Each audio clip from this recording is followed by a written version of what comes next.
세상의 샘 평화의 소리 KCR 뉴질랜드 뉴스입니다. 뉴질랜드 노동당은 2021년 첫 번째 원뉴스 콜마 브런턴 여론조사에서 강력한 선두를 유지했으며 국민당의 주디스 컬린스는 당 대표가 된 이후 선호하는 총리에서 가장 낮은 지지를 기록했습니다.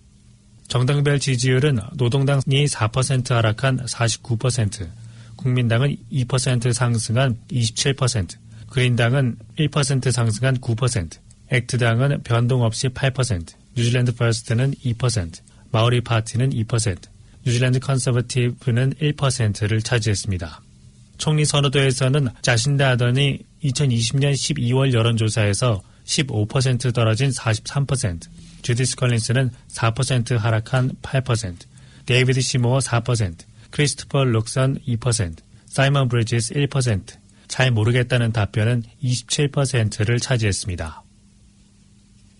IRDA는 숨겨진 경제에 대한 집중조사를 부동산 부문으로 돌리고 있다고 말했습니다. 세무부는 이번 조사에는 소득에 대한 과소보고와 비용에 대한 과다보고 등이 모두 포함될 것이라고 말했습니다. IRD 대변인 리차드 오웬은 조사가 이 분야로 이동하는 이유를 설명했습니다.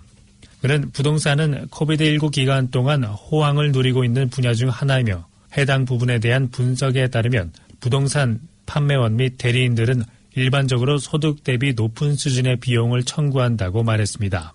누군가 비용을 과다 청구한 것으로 우려되면 청구된 비용을 증명해달라는 서신을 받게 되며 이러한 것들에는 은행 명세서, 청구서, 일지 및 비용 공제를 확인하기 위한 기타 서류들이 될 것이라고 말했습니다. 오해는 만약 사람들이 영향을 받을 수 있다고 생각되면 먼저 IRD에 연락하는 것이 더 좋다고 말했습니다. 아던 총리는 어제 기자회견에서 호주와 싱가포르 사이의 무격리 자유여행의 논의가 본격화되고 있으면서 싱가포르는 뉴질랜드나 호주와 같은 격리 검역 절차가 없다고 하며 그들과 같이 하게 되면 더 많은 감염 사례가 일어날 가능성이 높다고 말했습니다. 아던 총리는 호주와의 트랜스타스만 버블에 대해 신중하게 진행되고 있으며 관련 관계자들은 모든 가능성에 대비해 세밀하게 준비하고 있다고 전했습니다. 뉴질랜드 북섬의 랑가타히 마오리는 550만 달러의 직업훈련 투자로부터 혜택을 받게 됩니다. 카르멜 세플로니 사회개발고용부 장관은 어제 마오리 직업훈련 프로그램에 대한 자금 지원을 발표했습니다.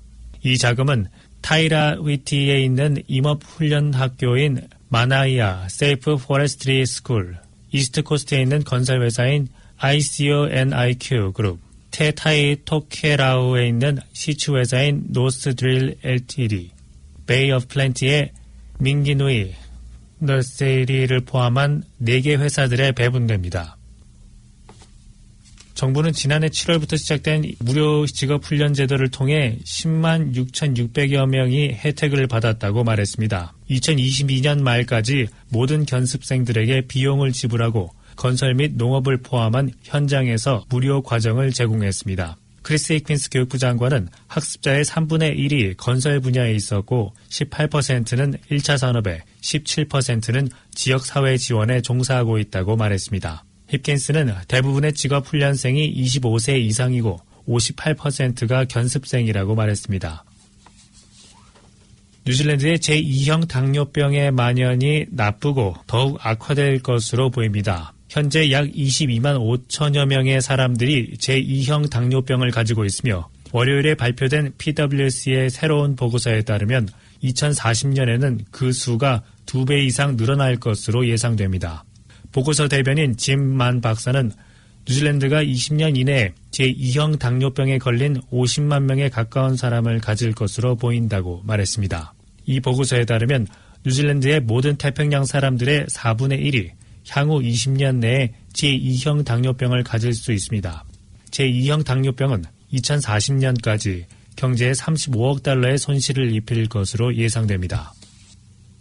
오늘의 환율 정보입니다. 뉴질랜드 달러화 대비 원화의 기준 환율은 815원 44전, 한국에서 보낼 때 823원 59전, 한국에서 받을 때 807원 29전입니다.